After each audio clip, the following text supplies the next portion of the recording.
Atom bomb के धमाके से जंग खत्म कर सकते हैं पुतिन।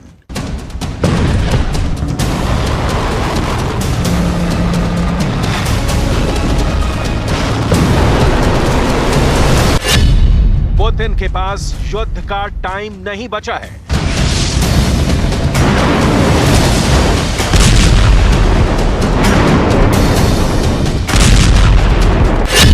पुतिन इसलिए एटमी हथियार टेस्ट कर रहे हैं।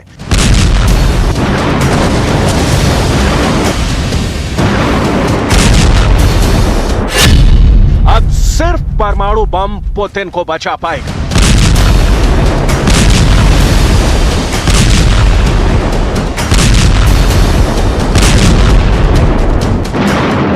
यूक्रेन युद्ध बेकाबू हो चुका है। बेहिसाब बारूद बरस रहा है।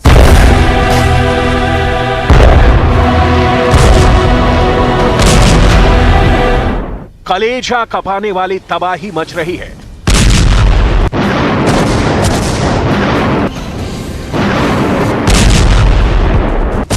यूक्रेन के पलटवार ने युद्ध को आउट ऑफ कंट्रोल कर दिया है। यूक्रेन एक झटके में रूस के हजारों सैनिकों को मौत के घाट उतार रहा है।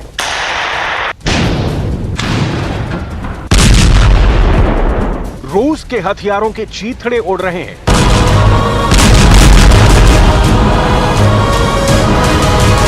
रूस कई फ्रंट से पीछे हट रहा है।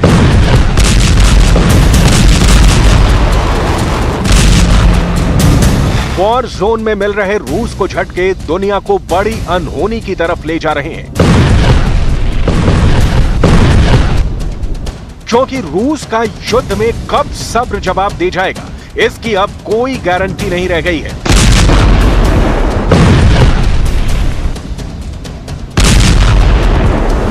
प्रेसिडेंट पुतिन पैनिक बटन दबाने को मजबूर हो चुके हैं,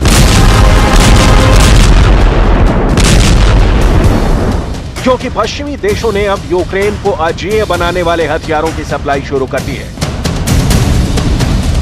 यूक्रेन के राष्ट्रपति ज़ेलेंस्की की इमोशनल डिप्लोमेसी पुतिन पर बहुत भारी पड़ रही है। नई जानकारी के मुताबिक फ्रांस यूक्रेन को एयर शील्ड का तोहफा दे सकता है। ज़ेलेंस्की ने इमैनुअल मैक्रों से इस बाबत बात कर ली है। फ्रांस की तरफ से यूक्रेन को भीषण सर्दी में युद्ध जारी रखने में भी मदद मिलेगी।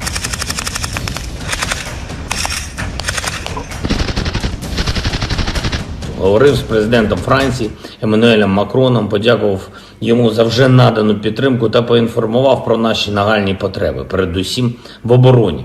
Повітряний щит для України має бути. Сьогодні це чітко прозвучало. Домовились провести дві дуже важливі події. Перша в грудні у Франції предметно щодо усіх викликів зими, від енергетики до фінансів, від зброї до захисту неба. А друга подія, щоб зібрати бізнес Франції, допомагати Україні. युद्ध के मैदान में मात खा रहे रूस के लिए यूक्रेन को मिल रही विदेशी मदद जख्म पर नमक छिड़कने का काम कर रही है। पुतिन पहले ही साफ कर चुके हैं कि यूक्रेन की जितनी मदद की जाएगी, युद्ध का दायरा उतना ही बढ़ता जाएगा।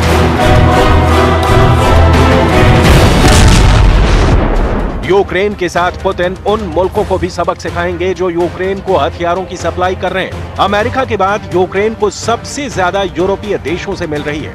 ऐसे में पुतिन के आजमी टारगेट ये मुल्क भी माने जा रहे हैं। हालांकि पुतिन एक साथ कई फ्रंट पर लड़ाई छेड़ने का जोखिम नहीं उठाएंगे, मगर उनके हाथ परमाणु ट्रिगर पर रखे हुए बताए जा रहे हैं। इसके पीछे पश्चिमी मीडिया में जो तर्क दिए जा रहे हैं, उन्हें कतई नजरअंदाज नहीं किया जा सकता। क्रेमलिन के टॉप सीक्रेट डॉक्यूमेंट के आधार पर न्यूक्लियर अटैक की लेटेस्ट टाइमलाइन बताई जा रही है। क्रेमलिन के जासूसी दस्तावेज लीक, क्रेमलिन डायरी में पुतिन का प्लान, क्रेमलिन सीक्रेट में एटम बम का कोड। पुतिन को बहुत गंभीर बीमारी है। पुतिन की बीमारी यूक्रेन पर भारी है।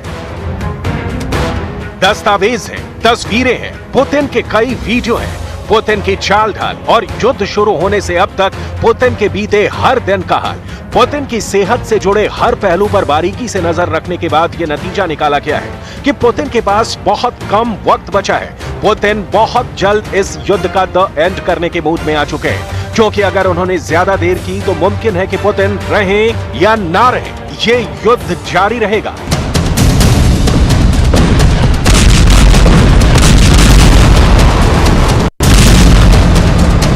हाल के दिनों में पुतिन की जिन तस्वीरों को सबसे अहम माना जा रहा है, उनकी एक झलक देखिए। तस्वीर नंबर 1। पुतिन ने तस्वीर में एक सैनिक का कंधा पकड़ रखा है, जिसमें उनका एक हाथ नजर आ रहा है।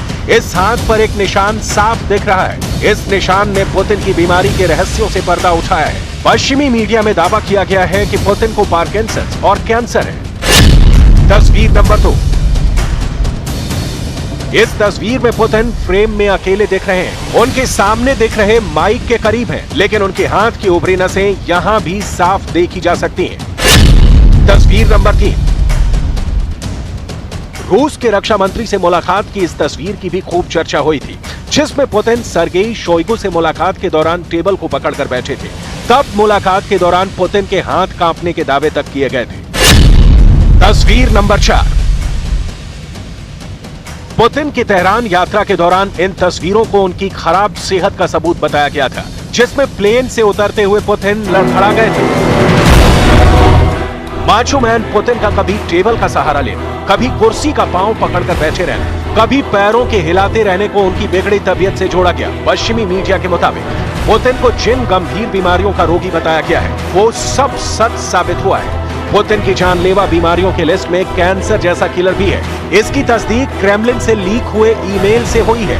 लेकिन पुतिन की बीमारियों और उपचार की पहले भी खूब सुर्खियां बनी हैं, चर्चाएं होती रही हैं। उन्हें देखिए। अक्टूबर 2012 में एक दुर्घटना के बाद पुतिन की पीठ की सर्जरी का दावा किया गया था। रूस के अखबार वेदोमोस्ती ने पुतिन की मांसपेशियों में खिंचाव की खबर प्रकाशित की थी। साल 2015 में पुतिन के साथ हर यात्रा में 5 डॉक्टरों का पैनल चलने लगा था, जिसमें आगे चलकर 13 डॉक्टर कर दिए गए। नवंबर 2016 में पुतिन अचानक 6 दिन अंडरग्राउंड हो गए थे। तब उनको सोची के एक अस्पताल में 12 डॉक्टरों की निगरानी में रखा गया था।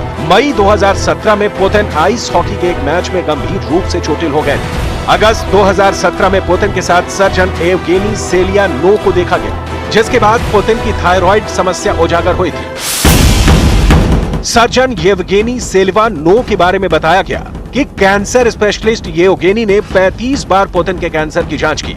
इसकी एक रसीद भी सामने आई थी, जिसमें इसकी डिटेल थी। इसके अलावा हेड नर्स ल्यूडमिला काडेनकोवा का नाम भी सामने आया, जिन्होंने लंबे समय तक पुतिन का इलाज किया। यूक्रेन से युद्ध शुरू होने के साथ पुतिन के खराब सेहत से जुड़े दावों की झड़ी लग गई। मई 2022 की शुरुआत में न्यू लाइन्स मैगजीन ने एक रूसी कारोबारी की रिकॉर्डिंग के आधार पर पुतिन को ब्लड कैंसर होने की रिपोर्ट छापी। मई 2022 में यूक्रेन मिलिट्री इंटेलिजेंस ने पुतिन के पैनक्रियाज में कैंसर का दावा किया। ब्रिटेन की खुफिया एजेंसी MI6 के जासूस रिचर्ड डेयरलो ने एक पॉडकास्ट में 2022 के आखिर में पुतिन की मौत की आशंका जताई। इतना ही नहीं, रूस में मौजूद ब्रिटिश जासूस क्रिस्टोफर स्टील ने पुतिन के तेजी से बीमार होने का दावा किया। पुतिन की खराब सेहत के जितने दावे किए गए, यूक्रेन में रूस का आक्रमण उतना तेज होता गया। क्रेमलिन से तमाम दावों को खारिज भी किया गया, मगर नया दावा क्रेमलिन से लीक ईमेल के बिना पर किया गया है, जिसमें लिखा गया है पुतिन नियमित रूप से सभी प्रकार के भारी स्टेरॉयड और दर्द निवारक इंजेक्शन ले रहे हैं, पुतिन के पैनक्रियाज में कैंसर से उनकी जान बचाई जा सके। पुतिन को इंजेक्शन लेने में बहुत दर्द होता है। इंजेक्शन से उनके चेहरे पर सूजन और अन्य दुष्प्रभाव देखे जा सकते हैं। मगर रूस के इन दावों पर किसी को यकीन नहीं है। वजह है पुतिन की यह अवतार। पुतिन जैसे माचो लीडर, जिनको दुनिया के सबसे फिट नेताओं में गिना जाता है, अगर पुतिन के बारे में दावा किया जाता है कि वो कैंसर से पीड़ित है, तो ये सवाल भी लोगों के मन में उठेंगे कि आखिर पुतिन इतने फिट कैसे हैं? पुतिन मार्शल आर्ट और जूडो कराटे में ब्लैक बेल्ट है। पुतिन शेर का शिकार करते हैं। पुतिन स्कूबा डाइविंग करते हैं। पुतिन घोड़े की सवारी करते हैं। पुतिन की स्टाइलिश चाल भी कम रहस्यमयी नहीं। पुतिन की वॉकिंग स्टाइल कुछ इस तरह है। पुतिन का दायां कंधा झुका होता है। पुतिन का बायां हाथ स्विंग होता है और बाएं पैर से पुतिन बहुत तेज चाल चलते हैं। इसलिए पुतिन की फिटनेस पर शक करना नासमझी होगी।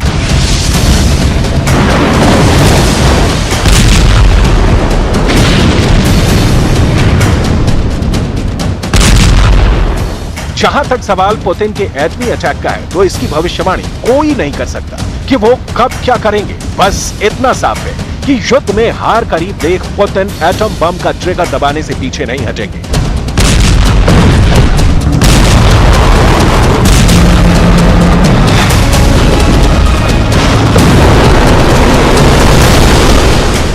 ऐसी धमकी उन्होंने खुद दी है। दुनिया ने देखा है कि पुतिन जो कहते हैं वो डेफिनेटली करते हैं।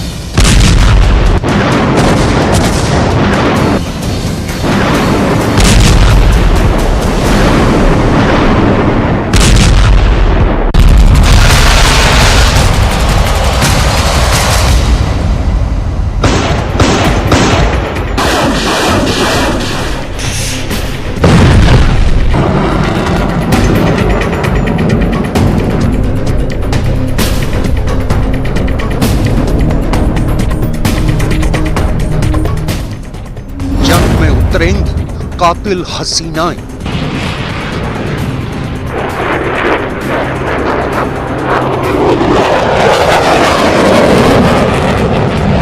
जंगे मैदान में कहर बरसाएंगी पुतिन की ब्यूटी ब्रिगेड।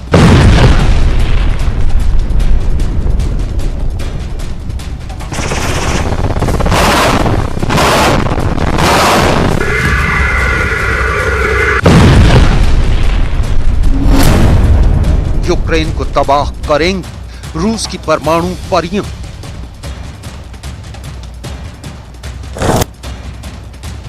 पुतिन की एंजल्स ऑफ डेथ। दरअसल 1 से लेकर 16 तक की इस गिनती में एक ऐसा राज छिपा है जिसके बारे में जानकर आप हैरान रह जाएंगे। और ये वो गिनती है जो यूक्रेन के राष्ट्रपति व्लादिमीर ज़ेलेंस्की के लिए एक बड़े सरदर्द का बायस बन सकती है।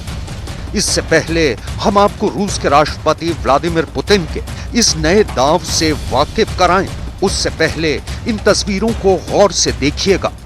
गहरे नीले रंग की ड्रेस में मार्च पास करती ये रूस की वो 16 चुनिंदा महिला पायलट हैं जिन्होंने बस अभी अभी अपनी ट्रेनिंग पूरी की है। दूसरे विश्व युद्ध के बाद ये पहला मौका है जब रूस की वायुसेना में एक बार फिर महिला पायलटों की भर्ती हुई है।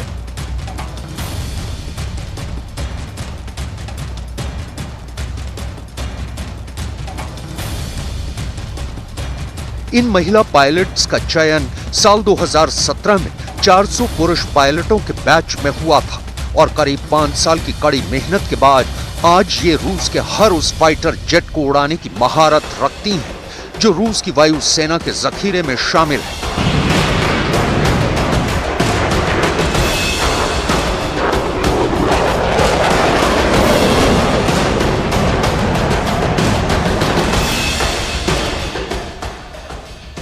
इतना ही नहीं, ये तमाम महिला पायलट रूस के न्यूक्लियर बॉम्बर्स को भी उड़ाने में माहिर हैं। यानी ये रूस के राष्ट्रपति व्लादिमीर पुतिन की वो 16 परमाणु परियां हैं जो जल्द ही यूक्रेन जंग में यूक्रेन की फौज को मौत बांटती नजर आएंगी। शायद इसीलिए इन्हें एंजल्स ऑफ डेथ का नाम दिया गया है।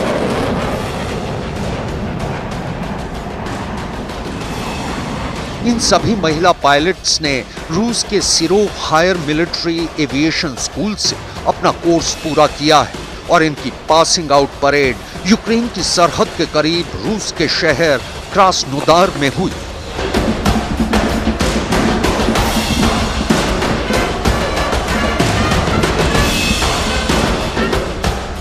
कर्नल ओलेग पचेला के मुताबिक इन महिला पायलट्स के साथ कोई भी रियायत नहीं बरती गई और उन्हें भी हर उस टास्क और ट्रेनिंग से गुजरना पड़ा जिससे कि उनके पुरुष कैडेट साथी गुजरे। ब्रिटिश अखबार डेली स्टार में छपी एक रिपोर्ट के मुताबिक अब जल्द ही इन महिला पायलट्स को यूक्रेन जंग में झोंक दिया जाएगा और जल्द ही ये अपने निकनेम यानी एंजल्स ऑफ डेथ की तरह यूक्रेन जंग में यूक्रेन की सेना पर कहर और बारूद बरसाती नजर आ सकती है। इसके पीछे सबसे बड़ी वजह यह है कि यूक्रेन के जंग मैदान में रूस सैनिकों की कमी से जूझ रहा है और दूसरी वजह यह है कि जब इन महिला पायलट्स को रूस की सेना के उनके पुरुष साथी देखेंगे तो उनका मनोबल भी बढ़ेगा।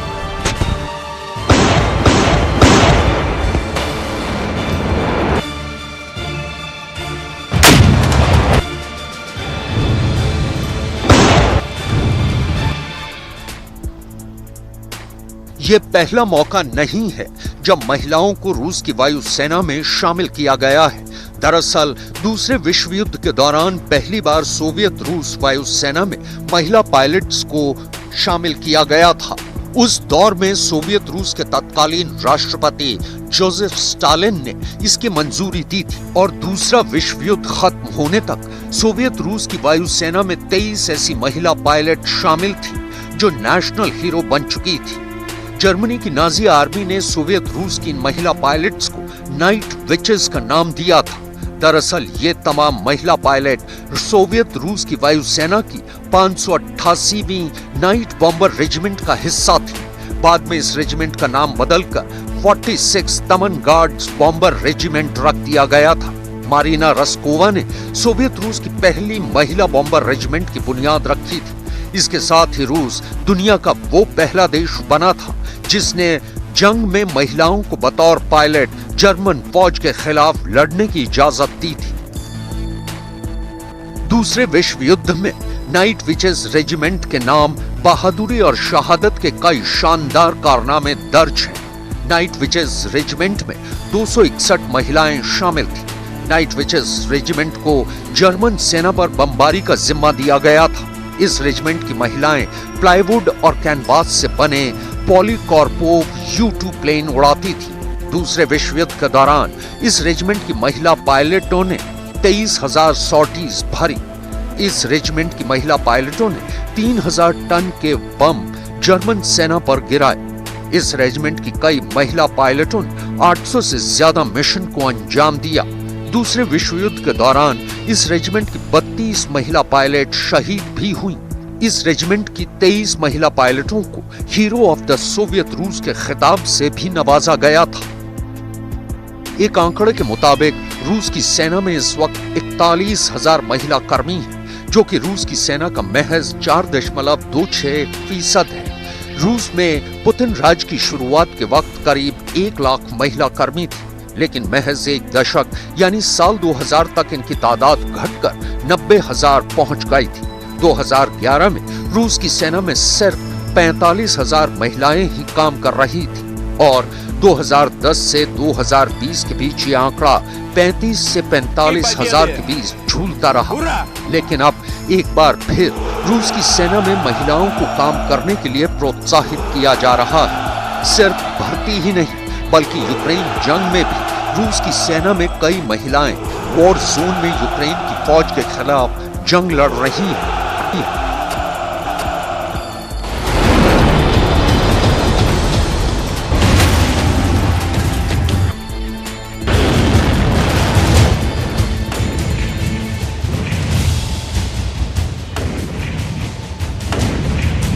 और इन्हीं में से एक थी वेलेंटीना गलातोवा। मई 2022 में 27 साल की वेलेंटीना की मारियोपोल की लड़ाई के दौरान मौत हो गई थी। न्यूयॉर्क पोस्ट में छपी एक खबर के मुताबिक वेलेंटीना के पति भी रूस की सेना के लिए डोनेत्स्क में साल 2019 में लड़ते हुए मारे गए थे। खबर के मुताबिक वेलेंटीना यूक्रेन जंग के दौरान मारे जाने वाली पहली रूसी महिला सिपाही थी। वेलेंटीना की मौत को रूस ने कई दिनों तक दुनिया से छिपा कर रखा था।